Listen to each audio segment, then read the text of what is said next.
Ladies and gentlemen, welcome back to the BoreDraw podcast. And today, we got a nice little episode for you. It's episode number 79, and we're going to be reacting to our Premier League predictions so far. Check them out. They're on our social somewhere. We made some predictions at the beginning of the season, and they're already proving to be a howler. Yeah, so we'll run you through it. We might have had a few issues, but yeah, we're going to rattle through the table from 20th all the way through top of the league, and we'll say who we got in that position. So currently sitting in 20th in the Premier League is Sheffield United, and that's what I said in my prediction. Yeah. I think Sheffield United coming up, they just lost Iliman and Dye, and I thought, this team hasn't got enough. Interestingly, they have just signed Brentford and Diaz, which I think is a good move. Yeah, he's all right. So that could help them. I think he had a very good season in the Championship. But before that, he was all right, and I think he's a very average player. Oh, okay, interesting. But yeah, I think moving to Chris Wilder will help them. I thought Heckingbottom was just so out of his depth. But I still think they're the worst team in the league, and that's what the league is showing. Agreed. I think they're the worst team in the league. My bottom of the table, I actually had Luton. But Sheffield United were only occupying one place higher. For me, still think they are doomed for relegation. Bye-bye. You didn't put enough respect on Luton's name. And I didn't put enough respect on Wolves' name.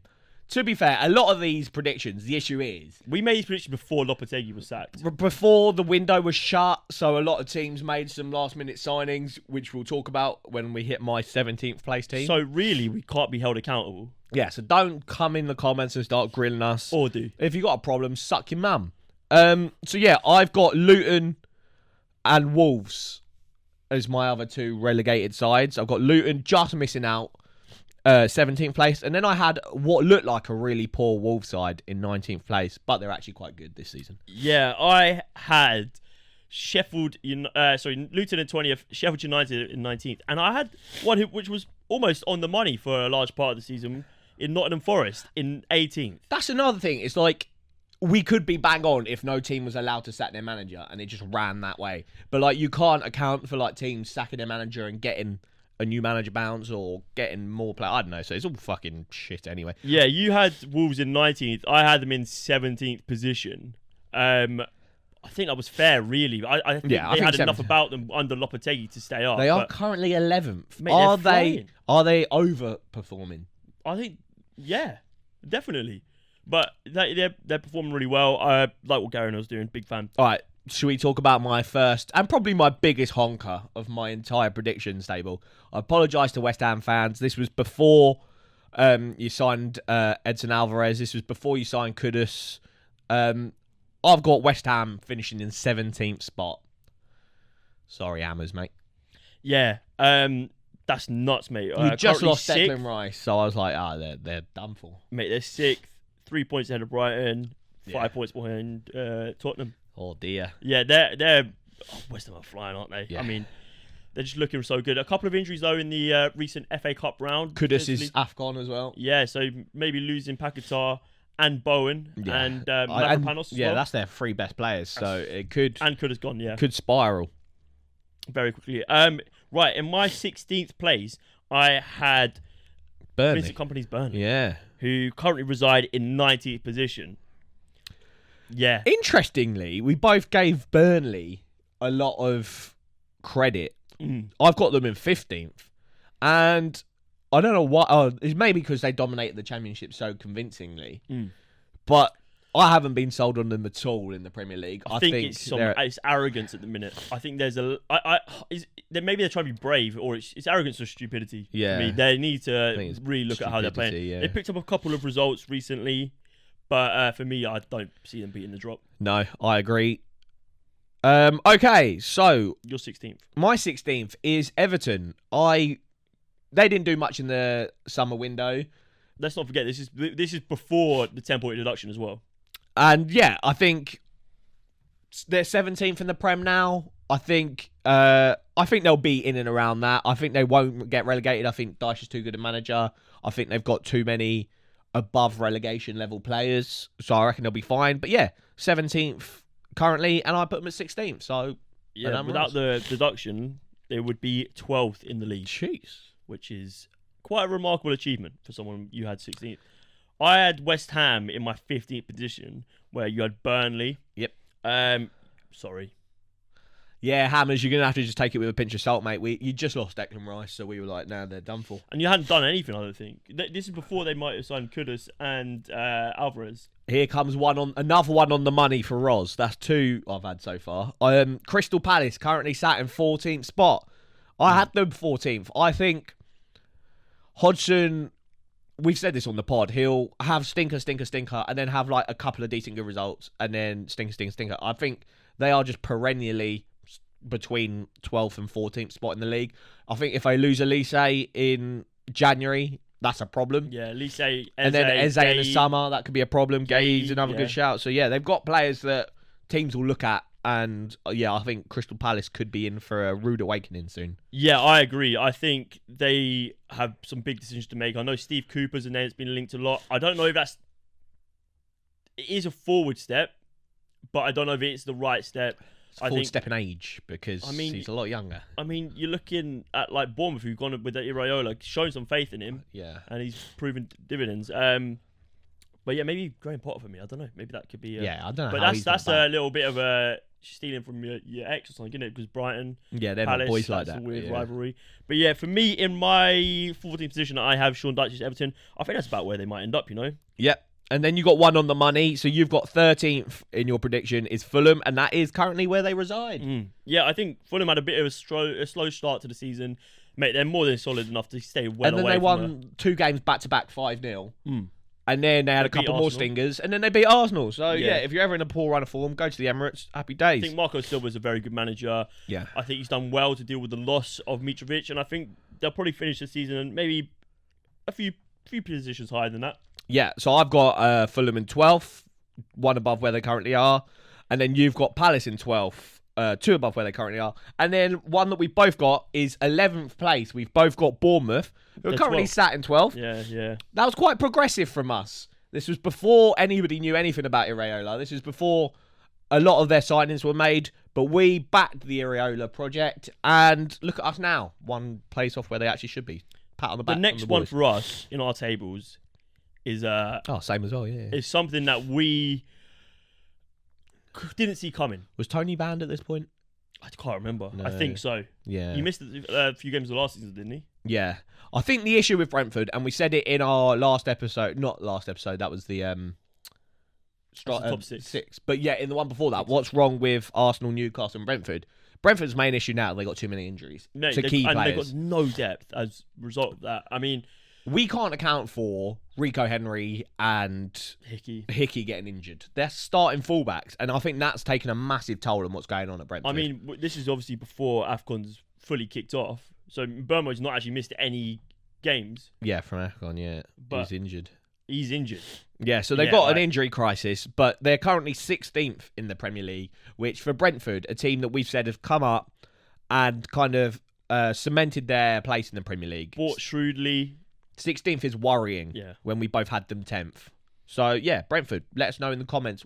4 points off Luton, which is nuts. What's going on there? Is it more than injuries, or is it just injuries? Yeah, but I mean, I haven't heard anyone calling for Thomas Frank's head. But nah, he's done too much for them, I reckon. Well, yeah, and I just don't think they've got a very loud fan base. Jeez. Okay, for me, in 9th, with my Arsenal-tinted goggles on, and I think not knowing a lot about Big Ange and kind of losing Harry Kane, I was like, there's no way this Spurs side can do anything better than 9th position. They're currently 5th, so they're outperforming what I said, but they had, obviously, whirlwind start to the season where they were top of the league, hadn't undefeated in 10, I think, their start of the season. But they're starting to fall off a bit. Injuries is probably accounted for a bit of that, but also just kind of going back to their level. I've got them at 9th. Yeah. My 9th is a howler. You got to respect where I put your... Yeah. Aston Villa, I have in 9th place. Explain yourself. I was not a believer. I thought it could not last forever. Yeah, geez. I still don't think it'll last forever. No, I think they might drop out the top 4. They're 2nd in the Premier League right now, as we speak. Yeah, but they're only, Spurs are only 3 points behind. Yeah, it's tight. But right now, you got to respect what Don Unai is doing. Oh, I respect it so much. I'm such a big fan. I hope they get some really good investment in January. Yeah. But I don't know. I think it might be more about keeping what you got instead of looking Facts. to shinier shores. But yeah, sitting second in the Premier League. Who would have seen that coming though? Yeah, I agree. They are overperforming, and will the drop happen? I don't know. Can they keep it up? I don't know. They're in European competition as well. Is their squad deep enough? Someone in our comments was like, Aston Villa have the best squad depth in the league. And I was like, have you seen hang Man on? City? I was like, hang on. Like, I don't know. I was like, what? I couldn't really Maybe name many like beyond. from like level of player to level of player. Yeah, like the gap isn't crazy. So like it's not like you're losing Like the like drop Kevin off. De Bruyne and you're replacing him with like Calvin Phillips. Or something. I Yeah, don't know. that's true. But yeah, no, it was interesting. But that's Aston Villa for you. 8th place. We've both got Brighton, fresh off their highest ever Premier League finish under De first time in Zerbi. Europe. So they were flying. We got them in 8th. They're actually in 7th, Yeah. which I didn't realise. I was under the impression they were having a bit of a stinker of a season. I mean, But only 7th 8 is wins good. though, but 7 draws this season. And yeah, 7th position is good when... Yeah, I don't know. I all I see is them losing most of the time. But yeah, fucking 7th place is good. 7 draws is nuts. That is a lot, yeah.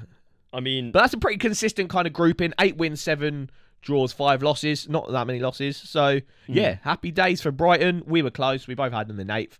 Who have you got in 7th, Luke? I've got Newcastle United in 7th, who currently reside in 9th position in the Premier League. And for me, maybe I saw this. I thought that the Newcastle project was maybe a little bit ahead of its time. Yeah. I think it was too far along. They didn't have the squad depth that they needed.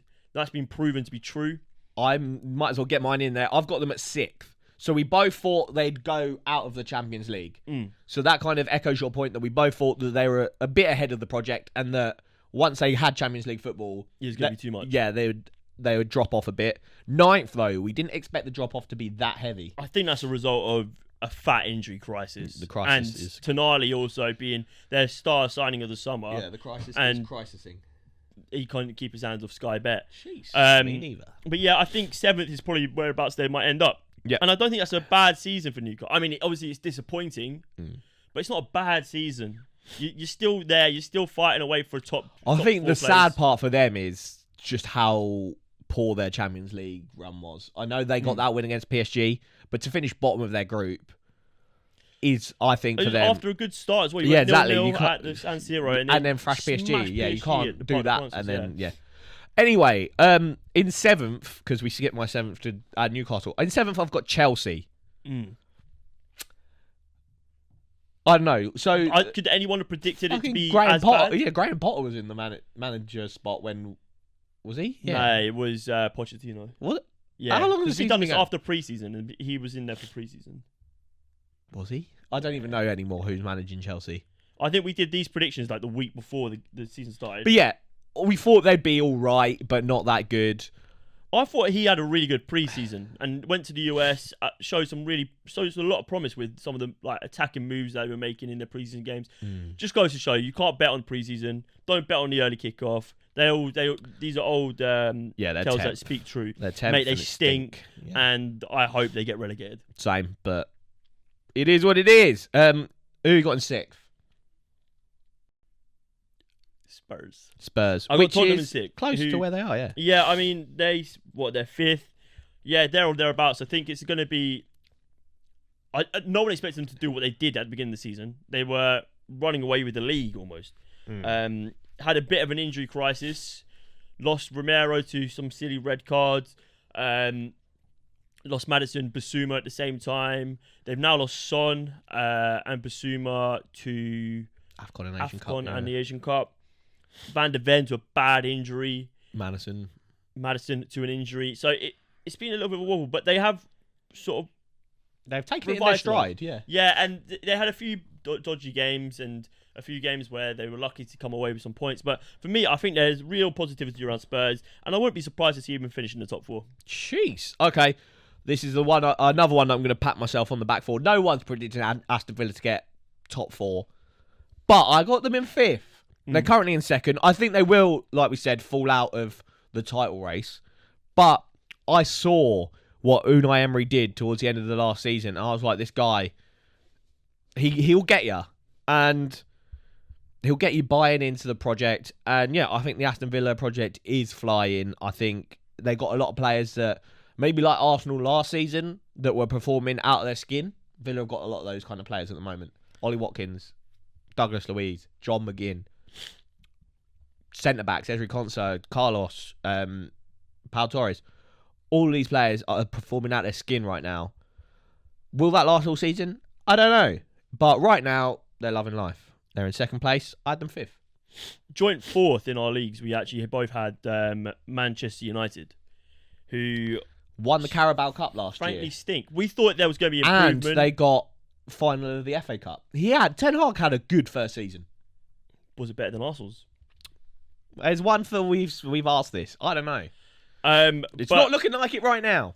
But they currently reside in 8th place, and I can't see it getting better anytime soon. They're so bad. I don't know who they go for. I don't know what fixes it. I've given a suggestion in the previous video. Go check it out. In all comps, they've lost more than they've won this season. And for Man United, that's not good enough. Mate, they're going to put Alex Ferguson into the ground. Mate, it's so bad. It's so poor. Imagine building what you built as Alex Ferguson, as a manager, working at Man United, really taking them, leaving Aberdeen, going to Man United, just being dominant for like 20 years. And then you see manager after manager come here and just fuck it up. And now your two biggest rivals are just dominating English football, and you're just sat there as like a literal like cuck. It's so bad. The two biggest schlongs of your life are fucking your title, and you're sitting there just watching it. That's embarrassing. You can't even do anything about it. It's so bad. That's mad. But yeah, somehow we both had them in fourth. I think we thought it was going to get better. We were optimistic about Ten Hag a little bit, and it's just got worse. It has got worse. It's got worse, and everyone else is... I wouldn't even argue anyone else has gotten better, maybe apart from Liverpool. But let's do the top three, because this is like a mini league in its own. So the top three in the Premier League at the minute sits Liverpool, Villa, City. I'll give you the top four. Arsenal. And Arsenal, yeah. So 45 points Liverpool, 42 Villa, 40... Joint 40, Man City and Arsenal. Give me your top three. So I had Arsenal to win the league, obviously. I thought only progression from last year where we finished second. We were top of the league for, I don't know how many days they say, like 300 days or whatever the fuck it was.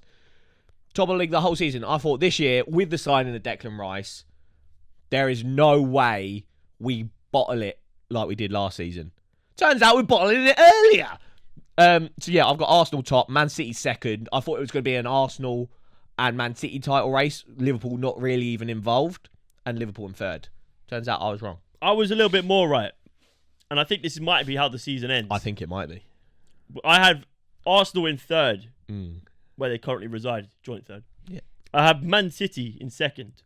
You got Man City. No, I don't. I have Liverpool in second.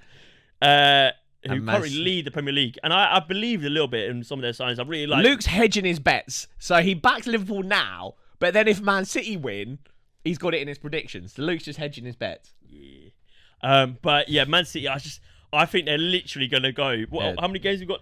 So we've literally got 18 games. They've got 19 games. 21 games, sorry. I think they might go unbeaten for 21 games. Jeez. De Bruyne is back. Haaland's almost back from his injury. Mate, can you imagine a front three of like... Haaland, Doku, and like Bernardo Silva out wide on the right, and then behind that you've got Foden and De Bruyne with Rodri, and then you've got Alvarez on the bench, you've got Grealish on the bench, Oscar Bob on the bench. So many tweets where it's like Man City gave Liverpool and Arsenal a head start where they didn't have Haaland or De Bruyne, and the most they could muster up was a 5-point lead. That is tragic. I fear for every team, but the season is long. Nights are cold. It's full of surprises. Oh, you can't see. It's freezing in here. It's so cold in there. Anyway, guys, let us know down below how badly wrong have we got it with our predictions. Let us know your predictions. I mean, these could all turn out to be exactly right. I could be bang on the money. We will come back at the end of the season to do a final review and see just how badly we got it wrong. Maybe we'll do a little point scoring thing. I don't know. We'll let you know. Thank you guys for watching. It's been BoreDraw, episode number 79. Jeez. And it's live.